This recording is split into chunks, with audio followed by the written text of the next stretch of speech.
Hello students, आज हम mathematics में नया चैप्टर स्टार्ट कर रहे हैं। चैप्टर का नाम है इंटीग्रेशन। इससे रिलेटेड कुछ और चैप्टर्स भी हैं आगे जिसमें तुम्हें इंटीग्रेशन की जरूरत पड़ने वाली है, जैसे एरिया अंडर कर्व्स है, डिफरेंशियल इक्वेशन है।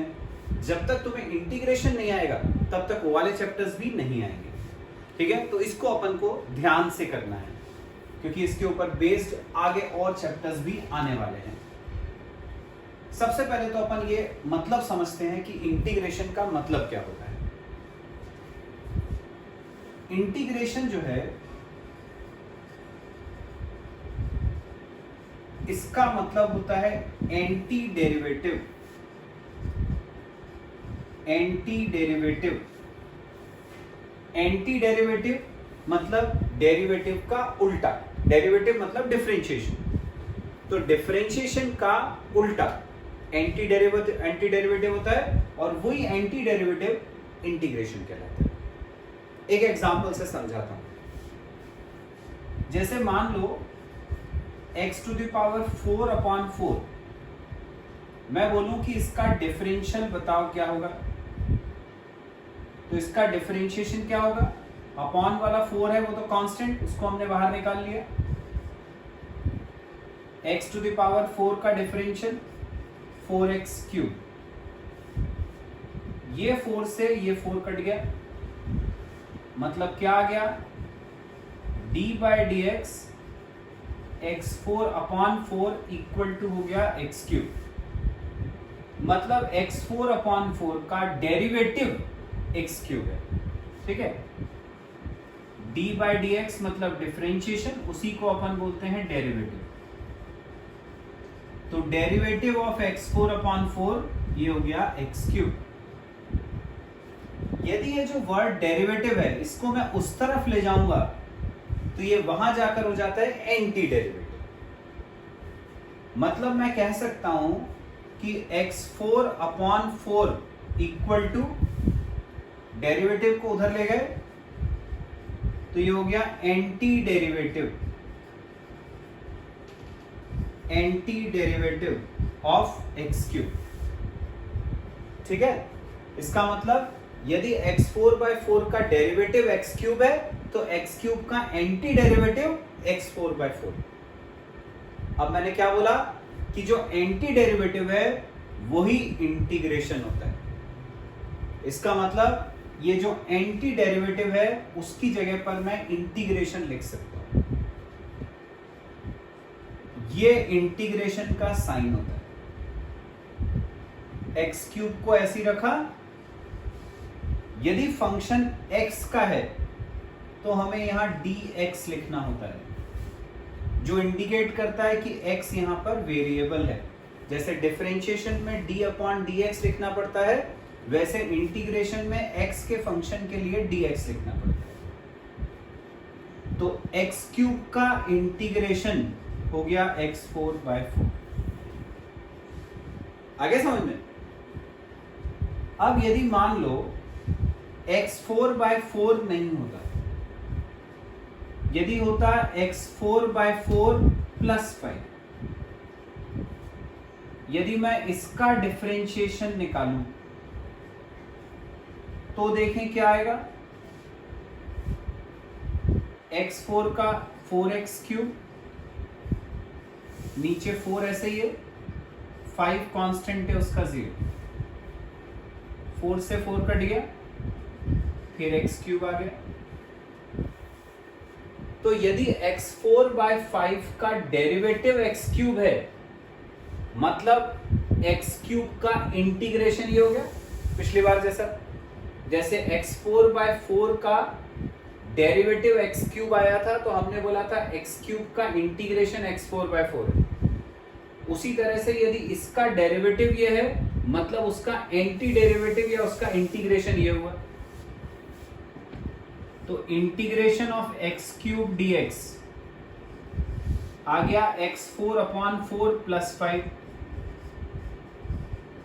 ऐसा आ गया।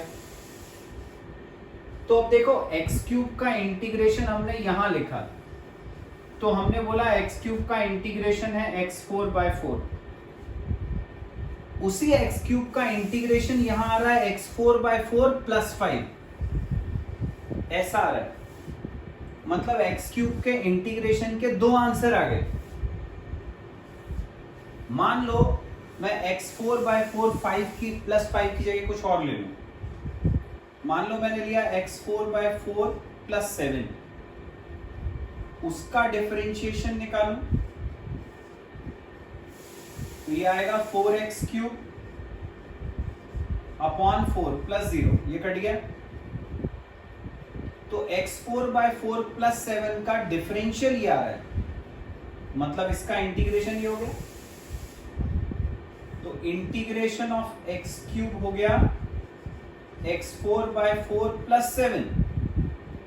तो अब तुम देखो x³ के इंटीग्रेशन के मैंने 3 वैल्यू निकाली, x4/4, x4/4 + 5, x4/4 + 7। अब इससे तुम्हें समझ में आ रहा है कि इसमें कोई लिमिट नहीं है, मैं तो कितनी भी वैल्यू निकाल सकता हूं। मैंने x4/4 के डिफरेंशियल से x³ वैल्यू आई थी, उससे पता करा था कि x³ का इंटीग्रेशन x4/4 होता है। मैंने x4 + 5 लिया तब भी वही आ रहा है, मैंने x4/4 + 7 लिया तब भी वही आ रहा है। इसका मतलब x³ का इंटीग्रेशन ये भी हो सकता है, ये भी हो सकता है, ये भी हो सकता है। इन सारे आंसर्स में तुम देखो एक चीज ऐसी है जो सब में आ रही है। x³ का इंटीग्रेशन यहां करा तो x4/4 आया, यहां भी x4/4 आया, यहां भी x4/4 आया। बदल रहा है तो क्या बदल रहा है? तो आंसर के साथ में लिखा हुआ नंबर। यहां पर x4/4 प्लस कुछ नहीं है, कुछ नहीं है मतलब अपन उसको +0 लिख सकते। यहां पर आ रहा है x4/4 + 5, यहां पर आ रहा है x4/4 + 7। मतलब ये जो कांस्टेंट है x4/4 के साथ का, ये बदल जाता है, बाकी x4/4 वैसे का वैसे ही रहता है। मतलब ये कि हम जब भी किसी का इंटीग्रेशन करते हैं तो उसमें जो x वाला फंक्शन है वो तो वैसे का वैसे ही रहता है, प्लस ये कांस्टेंट चेंज हो जाता है। तो अपन क्या करते हैं, जब भी हम किसी का इंटीग्रेशन करते हैं तो उसमें x वाले फंक्शन के साथ में एक प्लस कांस्टेंट लगाना जरूरी होता है, क्योंकि इसका आंसर सिर्फ यही नहीं हो सकता, जैसे मैंने बताया इसके कई आंसर पॉसिबल है। आगे समझ में? तो ये तुम्हें याद रखना है कि जब भी किसी फंक्शन का इंटीग्रेशन करोगे तो आंसर में तुम्हें +c लगाना है। आगे समझ में? अब अपन देखते हैं इंटीग्रेशन के बेसिक फॉर्मूले। जैसे मैंने तुम्हें पहले ही बताया कि इंटीग्रेशन जो है उसका मतलब है एंटी डेरिवेटिव। एंटी डेरिवेटिव मतलब डिफरेंशिएशन का उल्टा। तो इसके जितने फॉर्मूले हैं वो भी सब डिफरेंशिएशन के जस्ट अपोजिट हैं। जैसे कि एग्जांपल देता हूं, d/dx यदि अपन sin x लिखें तो sin x का डिफरेंशियल क्या है तुम्हें पता है? क्या होता है sin x का डेरिवेटिव? cos x। तो d/dx ऑफ sin x होता है cos x। तो यदि sin x का डिफरेंशियल cos x है तो cos x का इंटीग्रेशन sin x होगा। Therefore integration of cos x equal to हो गया sin x। और मैंने अभी तुम्हें पहले ही बता दिया कि जितना भी इंटीग्रेशन का आंसर लिख रहे हो उसमें तुम्हें कांस्टेंट लगाना ही लगाना है। तो cos x का इंटीग्रेशन होगा sin x + c। और देता हूं एग्जांपल, तुमने पढ़ा d/dx ऑफ ex। ex का डिफरेंशियल तुमने पढ़ा ex होता है, तो यदि ex का डिफरेंशियल ex है मतलब ex का इंटीग्रेशन ex होगा। तो इंटीग्रेशन ऑफ ex हो गया, प्लस कांस्टेंट लगाना ही है अपन को +c। तुमने पढ़ा d/dx of log x। log x का डिफरेंशियल तुमने पढ़ा 1/x होता है, तो 1/x का इंटीग्रेशन log x हो गया। Therefore integration of 1/x dx equal to हो गया log x प्लस c। हमें पता है लगाना ही है अपन। तो ये सारे फॉर्मूले देखकर तुम्हें समझ में आ रहा है कि यदि अपन को डिफरेंशिएशन के फॉर्मूले पता हैं तो इंटीग्रेशन के फॉर्मूले उसी से ही निकल आते हैं। उसी के ही जस्ट अपोजिट होते हैं। चलो तो देखते हैं अपन इंटीग्रेशन के बेसिक फॉर्मूले क्या क्या हैं। याद करने का तरीका मैंने तुम्हें बताया। Integration of x to the power n, सबसे पहला फॉर्मूला ये होता है x to the power n plus 1 upon n plus 1। Integration of 1 x होता है, integration of sine x minus cos x, integration of cos x sine x, integration of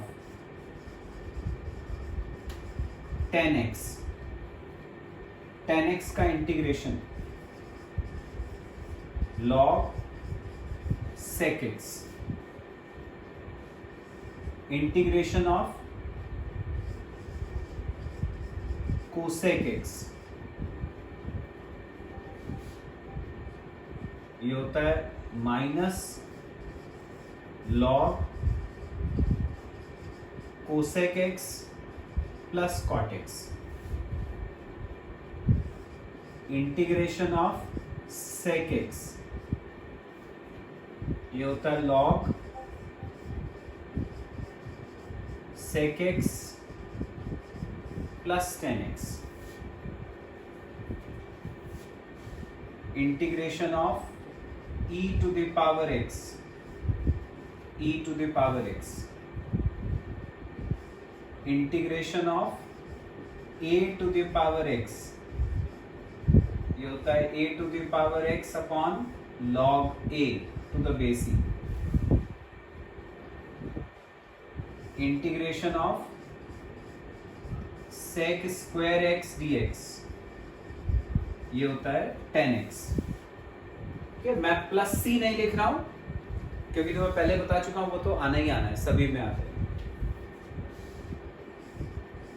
integration of cosec square x dx, ये होता है minus cot x.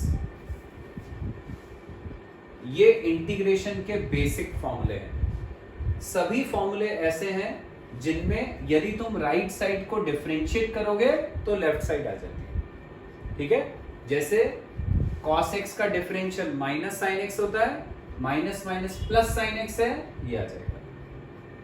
log sec x को यदि तुम differentiate करो तो क्या होगा, चेन रूल से पहले log का करोगे फिर sec का करोगे। log का क्या होता है 1 अपॉन, तो log sec x का क्या हुआ 1 upon sec x, into sec x का करोगे sec x tan x, sec से sec कट गया, क्या बचा tan x। देखो आ गया ये tan x। ऐसे जितने भी हैं सारे फॉर्मूले ऐसे ही हैं कि तुमने राइट साइड को डिफरेंशिएट करा तो तुम्हें लेफ्ट साइड मिलते हैं। आ गया समझ में? तो बच्चों अपन ने इंटीग्रेशन के बेसिक फॉर्मूले तो देख लिए। ये जो बेसिक फॉर्मूला है उनका यूज तो खैर बहुत आसान है, उसमें तुम्हें कोई दिक्कत होने वाली नहीं है। जैसे मान लो मैं बोलूं कि इंटीग्रेशन करना है एक्स क्यूब का, तो फॉर्मूला पढ़ा अपन ने, integration of x to the power n होता है x to the power n plus 1 upon n plus 1। तो सिंपल है, बस फॉर्मूला लगाना है x to the power 3 plus 1 upon 3 plus 1 plus integration constant c। ये क्या आ गया, x की पावर 3 प्लस 1 मतलब 4 अपॉन 4 प्लस c। हो गया सिंपल, सिर्फ formula based.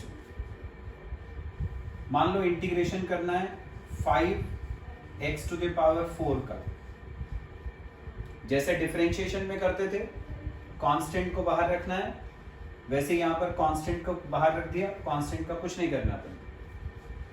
x to the power 4 में फॉर्मूला लगाया ये वाला, x to the power 4 plus 1 upon 4 plus 1 plus c तो लगाना ही है। तो ये क्या आ गया 5x to the power 5 upon 5 plus c, 5 से 5 कट आ गया answer x to the power 5 plus c।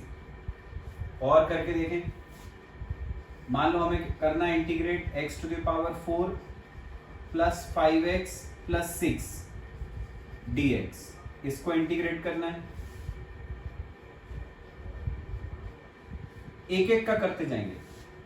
इसका करा तो x to the power 4 plus 1 5 upon 5 plus, अब यहां x की पावर कुछ नहीं है मतलब 1 है, कांस्टेंट को कुछ नहीं करना, उसको ऐसे ही रखा, x की पावर 1 में फॉर्मूला x की पावर 1 प्लस 1 अपॉन 1 प्लस 1 हो गया,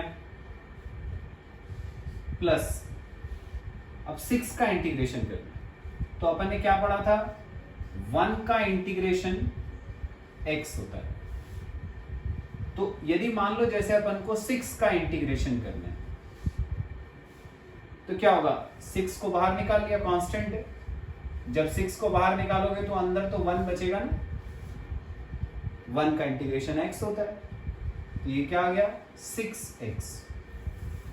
इसका मतलब कोई भी नंबर आए, सिंपल नंबर है जैसे 2, तो 2 का इंटीग्रेशन 2x, 3 का इंटीग्रेशन 3x, ऐसे ही 6 का इंटीग्रेशन 6x, ठीक है, ये आ गया 6x plus integration constant c, simplify कर लिया इसको, x to the power 5 upon 5 plus 5 x square upon 2 plus 6x plus c, हो गया। मान लो क्वेश्चन है integration 1 upon under root x dx, इसको इंटीग्रेट करना है। ये जो रूट x नीचे है उसका मतलब x की पावर कितनी है, रूट का मतलब क्या होता है, पावर हाफ, तो यहां पर x की पावर है हाफ मतलब 1/2, इसको ऊपर ले गए अपन, तो ये हो गई x की पावर -1/2 dx, ऐसे ही है। अब इसमें x to the power n वाला फॉर्मूला, ये तो x की पावर n प्लस 1, तो -½ प्लस 1 अपॉन -½ प्लस 1, -½ प्लस 1 मतलब हाफ, नीचे -½ प्लस 1 मतलब हाफ,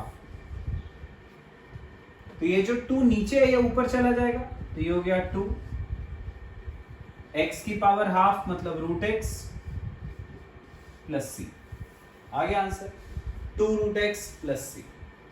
गॉट इट? तो इजी है, इंटीग्रेशन के क्वेश्चंस में कोई मुश्किल नहीं है जब तक कि वो सीधे फॉर्मूला बेस्ड होते हैं। आ गया?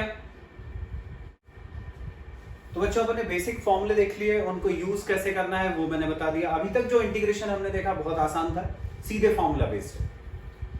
अब देखो, यदि इस टाइप का क्वेश्चन आता है, integration 2x plus 3 to the power 5 dx, suppose इसका इंटीग्रेशन करना है, तो अब देखो 2x प्लस 3 का यदि स्क्वायर भी होता तो मैं क्या कर सकता था, उसको a plus B whole square के फॉर्मूले से ओपन कर लेता, a square plus 2ab plus B square, 3 term आती, हम एक एक टर्म को इंटीग्रेट कर लेते, कर सकते थे ऐसा, ठीक है, वो भी सही है। पर यहाँ पावर 5 आ गई, अब 5 को ओपन करना तो मुश्किल हो जाएगा, यहाँ 5 दिया, मैं उसको 10 भी दे सकता था, ओपन तो नहीं कर सकते इतने बड़े को, ठीक है। तो फिर ऐसे केसेस में अपन को क्या करना है, हमने देखा कि क्वेश्चन किस फॉर्म का है तो अपना बेसिक जो फॉर्म है उसी का, x to the power n के फॉर्म का है, ये x हो गया, ये n हो गया, जिसका integration x to the power n plus 1 upon n plus 1 होता है।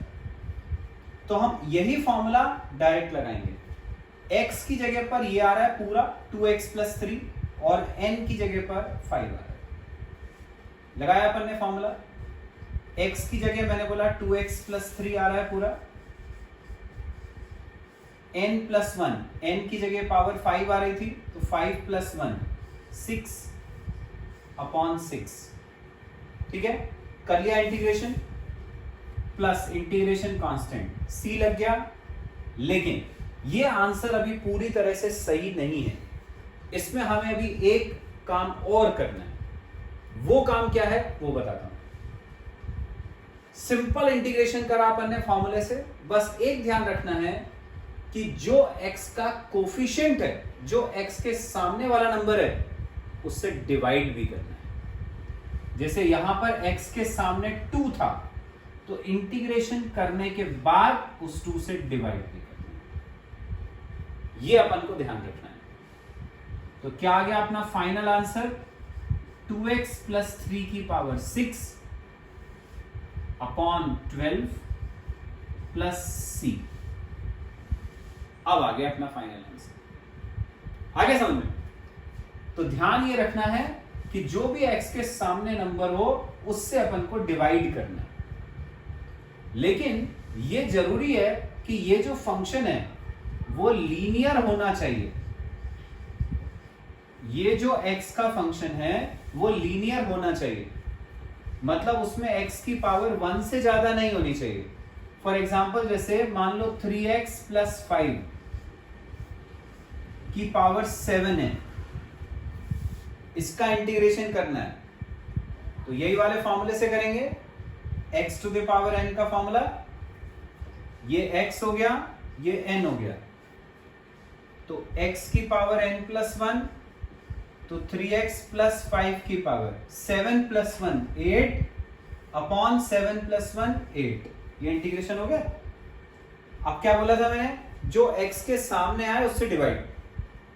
x के सामने क्या आ रहा है? 3, उससे डिवाइड, ये प्लस इंटीग्रेशन कांस्टेंट c।